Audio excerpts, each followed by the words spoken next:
आपल्या समोर येतोय, टाळ्यांनी स्वागत करूया सिद्धेश परळीकर. Siddhesh all set?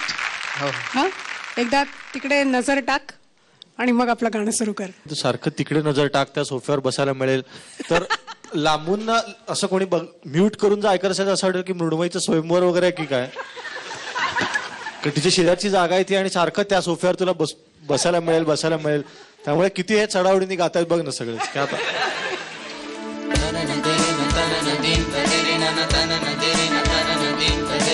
दूर नभाच्या पल्याड कोणी, दूर नभाच्या पल्याड कोणी, दाटून येता अवेळ पाणी, केवळ माझ्यासाठी रिमझिम केव्हा केवळ भणाणणारा पिसाटलेला पिऊन वारा, अनवाणी पायांनी वणवणते कुणी माझे मजसाठी माझ्याशी गुणगुणते. सारे गम प पध प गम म प म ग रे रे ग रे नि सा. सारे गम प पध प गम म प म ग रे ग रे नि सा.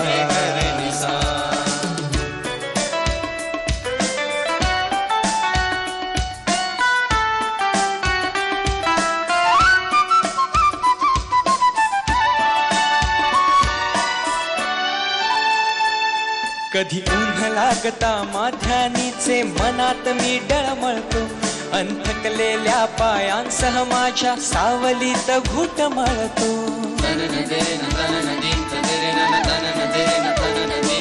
कधी उन्ह लागता माध्यानीचे मनात मी डळमळतो, अंथकलेल्या पायांसह माझ्या सावलीत घुटमळतो.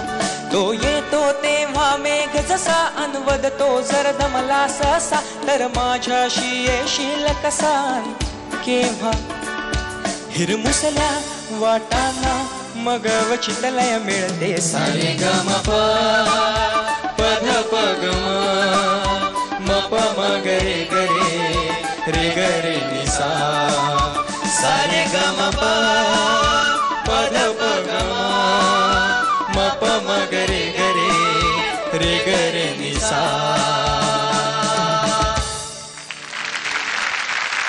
मस्त झालं सिद्धेश. आणि तू सलीलचं गाणं म्हणालास, माझं one of my favourite song. मी गेले 2-3 दिवस सलीलला सांगते इनफॅक्ट की हे सारखं डोक्यात आहे आणि मी सारखं गुणगुणते हे गाणं.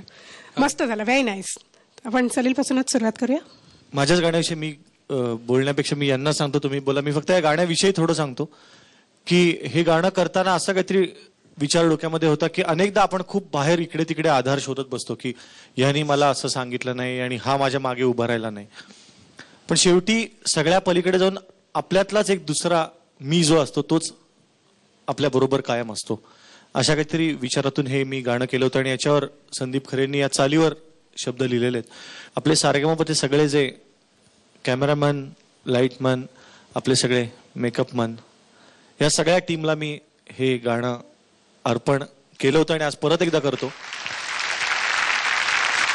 जे प्रत्यक्ष स्क्रीनवर दिसत नाहीत पण ते आपल्या सगळ्यांनी इतकंच किंवा आपल्यापेक्षा जास्तच खरं तर कष्ट करत असतात, म्हणून हा कार्यक्रम इतका सुंदर आहे.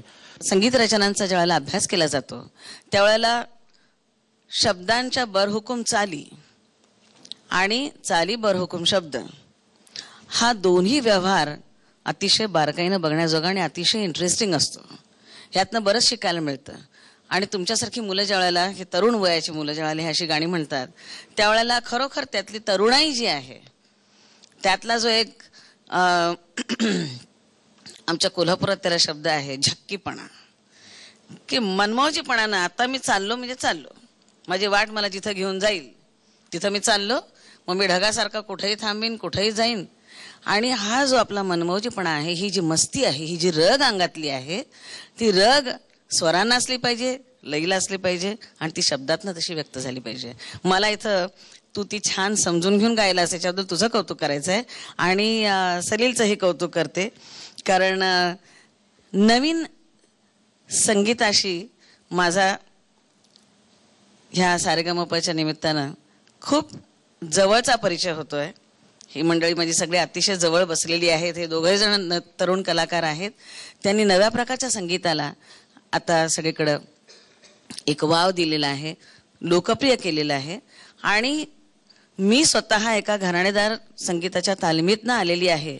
असं असतानाही मला ते संगीत म्हणून कुठेही कमी वाटत नाही. आणि तुम्ही ऐकणाऱ्या हजारो लाखो लोकांना ह्या संगीताचा परिचय करून देताय, अतिशय छान रीतीनं करून देताय. तुमच्या सगळ्यांचं अभिनंदन. ब्रावो. छान गायलास, मस्त गायलास. आणि अजून एक गोष्ट तुझ्या आवाजाबद्दलची मी सांगून ठेवतो की तुझा आवाज ऐकून मला एकदम इन्स्पिरेशन मिळते. मला असं वाटतं की आपण तारे जमी पे पार्ट 2 किंवा हॅरी पॉटर हिंदीमधनं मराठीमध्ये असं काहीतरी करावा, किंवा रंग उमलत्या मनाच्या नाटकाचा चित्रपट करावा. त्याच्यामध्ये खूप गाणी असावीत आणि त्याच्यामध्ये तू पार्श्वगायन करावंस. कारण का की खूप लहान मुलांचे छान छान आवाज ऐकलेत, खूप मोठ्या माणसांचे छान छान आवाज ऐकलेत, पण हा जो मधला एक काळ असतो, एक 15, 16, 17, ह्याच्यामधला इतका परिपक्व आवाज मी आतापर्यंत ऐकला नव्हता. आवाज परिपक्व जरी असला तरी त्यातलं लहानपण अजून संपलेलं नाही, हे त्यातलं मोठं कौतुक आहे. तर छान झालं तुझं एकंदरीत गाणं आणि all the best. Thank you. Best of luck Siddhesh.